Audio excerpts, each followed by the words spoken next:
Did Daddy call him in sick? School's out. Oh, that's good to hear. That is so much fun. You guys, how much fun is it being here? You having a blast? Oh, I'm having so much fun. And they haven't been drinking, okay? This is pure spirit, pure fun. They're here to enjoy their football team. They cannot wait. There is some partying going on over there, though, I must say. They're having a great time. And this weather, who could have believed it? It's been unbelievable. Hey, Neil, you've been here year after year. What is the crowd looking like? Does it seem like a bigger crowd than we saw last year? Much bigger than last year, but Carolyn, I don't think it's as big as the Royals November of 2015. I just don't think it's as big as that crowd was because you couldn't even move here. Let me tell you something. There are still people coming in to this area. There might be people on the parade route who are going to end up here, so it's hard to say. From what you've seen, it sounded, I didn't get to see it, it sounds like the parade is really exciting. Y'all, very exciting, and so are all those fun fans with you. Thank you, Neil. Oh my gosh, look at that shot. You so bet. many people. All right, we want to get right back outside. Our Sharon Chen and Zach Summers are also out live in and among the crowd, so let's go to Sharon and Zach.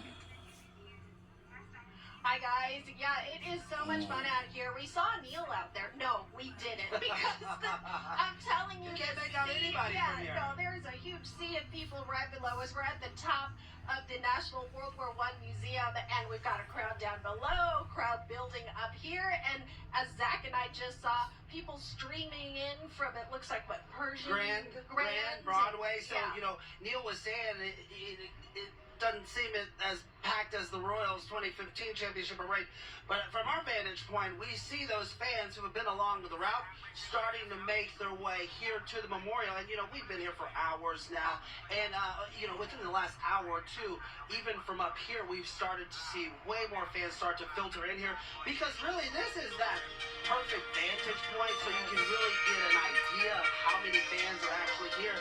And I mean, it looks really promising in terms of the number of people who are going to stick around for this rally. And, you know, I wish I could get, oh my God, we have a Taylor Swift impersonator and an Andy Reid impersonator. I was going to try to grab them real quick, but they're busy doing pictures, so maybe we'll get them on air. But that was really fun to see. They're you know, taking pictures with fans up here, engaging, because obviously Taylor didn't make the parade. Right. But there's an impersonator Well, we up got here who... Taylor Swift. Exactly.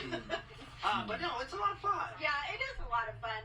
And what Zach said, you know, there are so more people. Yeah, and if you look down there and you might spot a few people in the trees, not the best idea. We want to just put that out there now. But certainly there are so many people here, and what Zach was talking about, just, you know, the amount of people showing up. Engaging this all morning long, you'd have that grassy area right below the museum, and we were out here since 5:30 this morning, and you just saw it fill in gradually. And right now, I can tell you, there's not a lot of space down there, but the people down there, man, they're having a blast. They've got food trucks, music. We got kids throwing the football back and forth. Yeah, it is just a great day out here, and this weather could not be better. Absolutely. And when you look around, it is a family affair. There are so many children here with their parents or adults, and they're all taking this in together, which is really special to watch because, you know, we've alluded to this, but for the older fan base, they didn't get to experience this at a young age. So these kids, as we mentioned earlier, they're spoiled.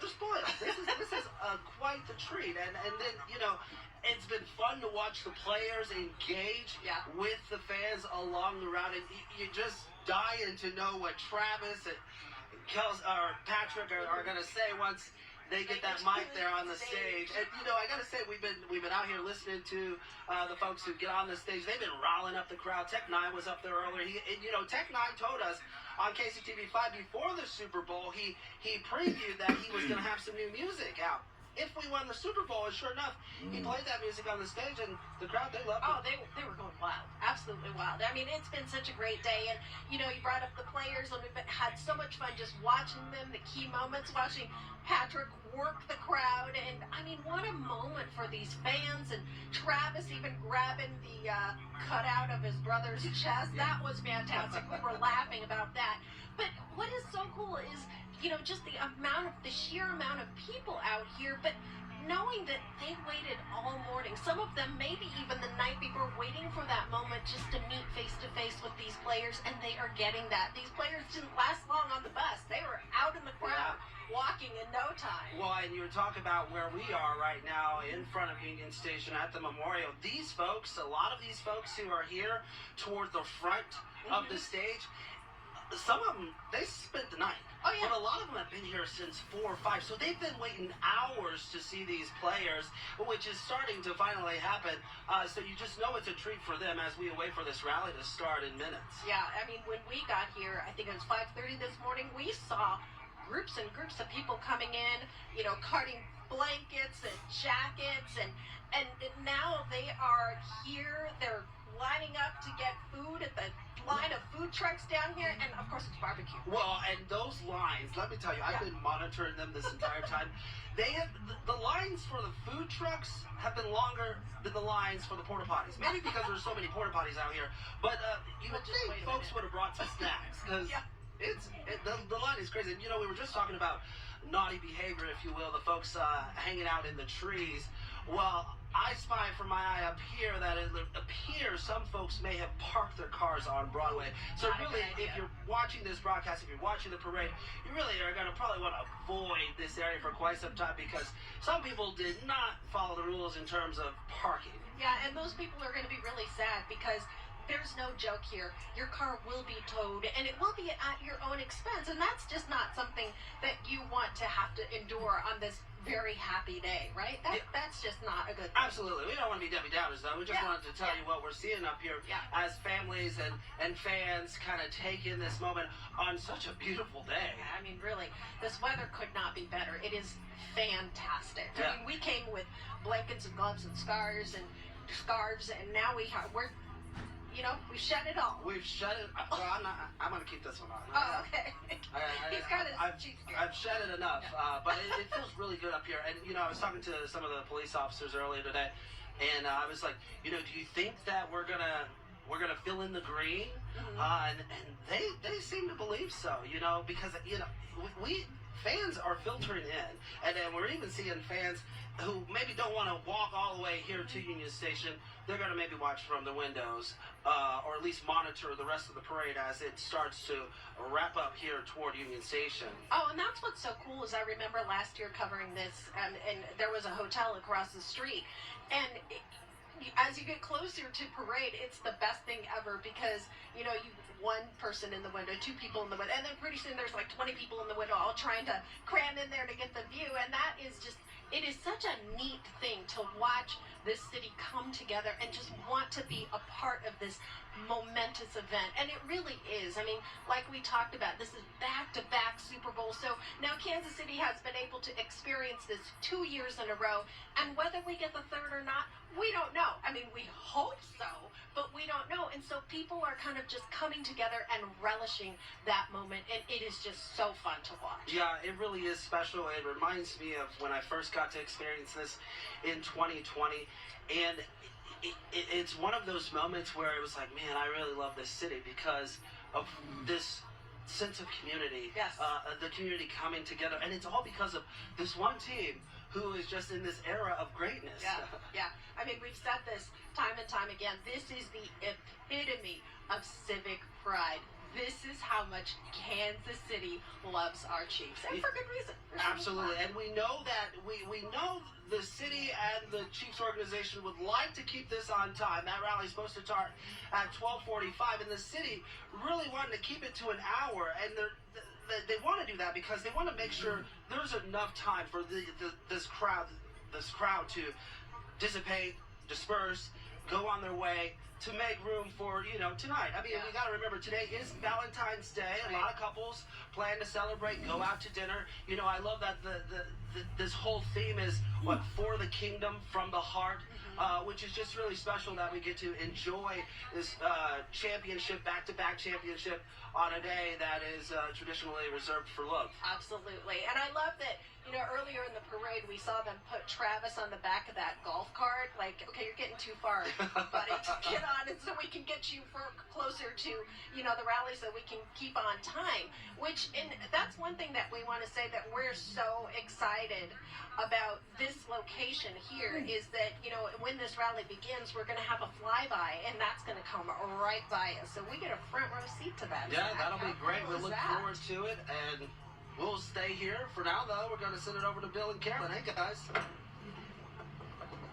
Oh, hey guys, yes. Oh my gosh, such a perfect day for this parade of champions here in Kansas City. We are waiting here maybe 5-6 minutes away from the official pep rally beginning there on that stage at Union Station.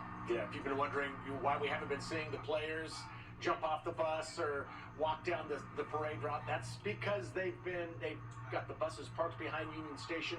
They've now made their way or are making their way into the rear of Union Station and kind of taking it all in, kind of relaxing for a moment. As Trent was talking about, they're able to use the restrooms in there. I'm sure that is necessary, and just kind of getting ready to prepare for what we're about to see on the stage. Well, think about taking this stage right now. It's one thing to be in the middle of the parade route and you see fans, you know, in buildings, down on the streets. It's a real culture shock. I don't care how many times you do it. To walk in front of thousands upon thousands of people. Like, this is a scene. I don't care how many times you talk on a microphone. This is different than a Tuesday morning press conference, all right? This is something you want to be, okay, focused, and try not to make a fool out of yourself, which I hope they do, because that's fun. Well, and we've seen them before have a really good time on that microphone. And this is, frankly, when the world is watching. What will Patrick say this time? What will Travis sing when he gets to that podium and that microphone? And this is where we have parade moments. Think about the Johnny Gomes speech of the Royals 2015 World Series. And that's where really, think about the last decade here in Kansas City, or 11 years if you count. Sporting Kansas City winning the MLS Cup, the Royals winning back-to-back pennants. Kansas basketball went to a Final Four, won a national championship. MU football won a Cotton Bowl. K-State won the Big 12 championship in football. Kansas City Current made an NWSL final. Oh yeah, we hosted an NFL draft right here at this very stage. And then the World Cup is coming in a couple of years. And that's without even mentioning, the Chiefs, which is the reason we're all here. What a decade in Kansas City, guys. Well, what a decade for now what has been, but what people around the world are finally beginning to understand, what people in Kansas City have known for a long time. This is a world-class city that's now really shining on an international stage. As you just mentioned, the NFL draft, so many eyeballs were on Kansas City that weekend. And now here, all across the country and all across the world, literally people will be watching video and video clips of this sun-splashed, remarkable, unforgettable day in downtown Kansas City as hundreds of thousands of fans get ready to watch their heroes take the stage and proclaim to everyone, we are repeat world champions, and guess what? We are going to go for a three-peat. Yeah, this road to repeat ends right here in Kansas City at Union Station right now, and you are a part of it. As you're watching from home, we're bringing you these bird's eye views. We're in the crowd with you just to bring you all the feels of what it is like to celebrate the champions from Super Bowl 58. And we talk about, the last decade, 10, 11 years. How about just the last 10 days? I mean, think about, Bobby Wood Jr. signed one of the biggest contracts in baseball history. The Royals just now announced their stadium location. The World Cup announced that Kansas City's hosting a quarterfinal match. We had a Sunflower Showdown game that was great. And then again, the Chiefs, heck, even if you want to throw in the girlfriend of the Chiefs tight end, won her 4th Album of the Year Grammy. I mean, that's something, if you would have told us 5 years ago, hey, the Chiefs tight end's dating one of the biggest pop stars in the world, I'd say, stop it, you're crazy. Fake news. But that's just the last 10 days here in KC. That is just it. Yeah, the talk of the town at this point last year, if you remember, was the whole Travis and Jason face-off, and then Donna Kelsey becoming the story of the year. Last year, she, of course, still in the headlines big time, passing out roses here along the parade route for today's big parade. But just different storylines that just showcase Kansas City in a beautiful light. Well, Neil Jones isn't passing out roses, but he is down among the hundreds of thousands of fans in front of Union Station. Neil, take it away. Guys, you're not going to believe how much fun we're having down here. The parade is stopped. Everybody's kind of got anticipation building up for the stage show. We got all sorts of kids that are coming around that want to be on TV. We got some adults who maybe don't want to be on television, but I threaten them. But we got a guy here who's actually kind of rooting for someone on the other team. How is it? You love the Chiefs. You're wearing a Chiefs jersey, but you have a buddy on the other team, the 49ers. Okay, I played against Ronnie Bell in high school all throughout. I've been playing basketball with him since I was young. Ronnie, I'm not saying we're best friends or anything like that. We've never on the same team. But I will tell you, I'm rooting for Ronnie Bell, and I hope someday he wears a Chiefs jersey, and I hope he comes with us, and that'll be the greatest thing ever. He played at Michigan and then was a wide receiver for the 49ers, a Kansas City kid who grew up rooting for the Kansas City Chiefs. And then we got a buddy over here who has a tie to a different Chief. Yeah, Felix Anudike, man, we all love you over here. I haven't seen you in a while, but I know you're doing well because I saw those plays you were making in the Super Bowl. That big tackle on Christian McCaffrey was amazing, and we're all so proud of him. So you went to high school with him? Yeah, we graduated in the same year. I had a few classes with him. Now, you're about his height. Did you have to beat up on him a little bit? Oh no, I was always tiny in high school. I was not always this tall. You tried though. How much fun has this day been for you? I'll tell you what. I'll tell you the story. We met at Power and Light the last time the Chiefs played the 49ers in the Super Bowl. And so this is special. It's a blessing because guess what? It all comes back around. And here we are again celebrating another Chiefs victory over the 49ers. And we just got engaged, so it all comes a long way. We met the first day of the Super Bowl, took her out afterwards, and it's all history. And so this was, I was going to ask you, was that a good day or a bad day? It sounds like, Great, yeah, it was great. We just got engaged in Disney World, so it's been pretty awesome. how many memories does this bring back? Oh, just so many. It's been incredible just to see the Chiefs go to the Super Bowl so many times together, or just anything like that. It's just been incredible just to see the journey they've been on, especially when we've been together. That is so neat. That's a great story. Guys, how much fun was this? Did you enjoy today? Let's turn around and face the camera. Did you enjoy today, or was it just because you got to get out of school? I enjoyed it. It was fun. Who's your favorite player in the Chiefs? Number 4, Rice. Oh, yeah, you got it, Rashid Rice. Yeah. You know what? He's not that much older than you. This could happen someday. You never